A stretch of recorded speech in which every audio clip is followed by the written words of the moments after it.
The United Nations says nearly 1 million Palestinians have fled their homes in the Gaza Strip in the week since Israel launched its military response to the killings and kidnappings by Hamas. The entire enclave has been hit by Israeli strikes from Gaza City in the north to Rafah in the south. The border crossing there at Rafah with Egypt has remained shut since the Hamas attacks last weekend. Crowds of Palestinians and foreign nationals have been gathering at the crossing after news that an evacuation route may temporarily open. Our correspondent John Donnison sent this report and a warning that you might find some of the images in his report upsetting. Outside the main hospital in Rafah, ice cream trucks. The morgue is full. Some of the dead have been here for 2 days, Yasser Katab tells us. These freezers are meant for food, he says, not bodies. And this is right in the south of Gaza, where people are now being told to evacuate to. Hundreds of thousands are now heading in this direction. But Egypt says it won't open the crossing even for foreign nationals until Israel agrees to allow aid in. And Hamas also controls this border and has a say on who is allowed out. The nearby United Nations school is packed with those seeking shelter. But it was already at full capacity before this latest evacuation order. As Palestinians, what did we do for this to happen to us? Hanan Al-Darbi asks. She tells us she ran out of the house barefoot with nothing when Israel bombed her neighbourhood and came straight to the school. At noon today, many were praying, one would think, for better times. Many of those here are children, still smiling despite it all. Around half Gaza's population is under 18, and some are old beyond their years. Ramez Barhoum is just 15. This is his 5th war. I can barely stand it, he says. And look around you at all these kids. Ask them, do you want to live or not? We just want to be secure, he goes on. Our dream is to live. That's all we want. John Donnison, BBC News. Well, the World Health Organization says an order by Israel to evacuate more than 20 hospitals in northern Gaza is tantamount to a death sentence for some of the sick and injured. The WHO has expressed particular concern for people on life support and newborn babies in incubators. Health centres in the south are also at maximum capacity. Tens of thousands of civilians are moving ahead of an expected Israeli ground offensive in Gaza. Earlier on, I spoke to Dr. Natalie Roberts. She's the executive director of the humanitarian organisation Médecins Sans Frontières UK. She described the grim situation for the people of Gaza.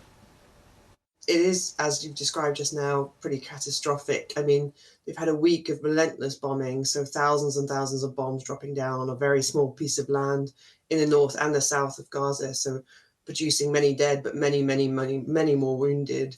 At the same time, with electricity and water having been cut off now a week ago, we're getting to the point where really there is no access to clean water and no electricity to continue running the medical facilities anyway. And now in the last couple of days, these evacuation orders, and that's just led to absolute chaos. You know, we have 300 staff in Gaza. Some of them have managed to move to the south, are trying to transfer patients to the south. Some of them have no choice but to stay behind in the north and try and continue to run medical care in the north. Either way, they're describing utter chaos and a sense of despair. Well, I wanted to talk a bit more about that because we've heard about journalists being targeted. We've heard about airstrikes on civilian infrastructure. How dangerous is it for your teams on the ground? I mean, it's incredibly dangerous. The majority of our teams are Palestinian, so they come from Gaza, they live in Gaza, they've never seen anything to this scale before. We're seeing ambulances being hit, we're seeing medical facilities being hit. And as people were moving south yesterday, they were saying they could hear the bombs, they didn't feel in safety. So they're incredibly worried about being caught up in this, about being injured themselves. Many of our staff have lost family members. Our international staff as well, they're stuck in the same situation, either having to stay in the north or choose to move to the south. And and the same scenario applies to them. You know, even once they get to the south, there's nowhere for them to stay. They're trying to find, you know, a place on the floor somewhere in a school, on a mattress. There really is, you know, this sense that there's no way out, there's no escape. Médecins Sans Frontières is known around the world for its aid work, keeping away from politics. How easy is it for your teams to operate around some of these border crossings, like close to Egypt, where the authorities there have shut things down? I mean, yes, we're very used to working in war zones. We're very used to negotiating our way into war zones and to get our supplies in, to get our staff in. And currently, at the moment, the only border crossing, the Rafah border crossing, is closed to us as it's closed to everybody else. So we can't get supplies in, we can't get staff in, and we can't get our staff out. So, you know, we're facing the same situation as everybody else at the moment, despite the fact we've been working in Gaza for such a long period of time. For the people who are fleeing, heading for that border crossing, the Rafah crossing, what kind of support do they need? I mean, first of all, they need to have some reassurance that they can travel in safety, that they can move in safety on the roads. And we saw yesterday that that doesn't seem to be the case, that the bombing continues even on these safe roads.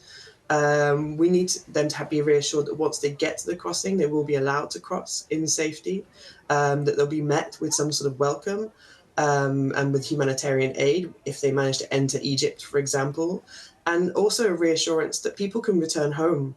I think there's a lot of concern that people don't want to leave their homes, and they particularly don't want to leave Gaza, knowing that they might never be able to go back. So obviously, you know, the reassurance of safety and the reassurance of, you know, you should be able to go home.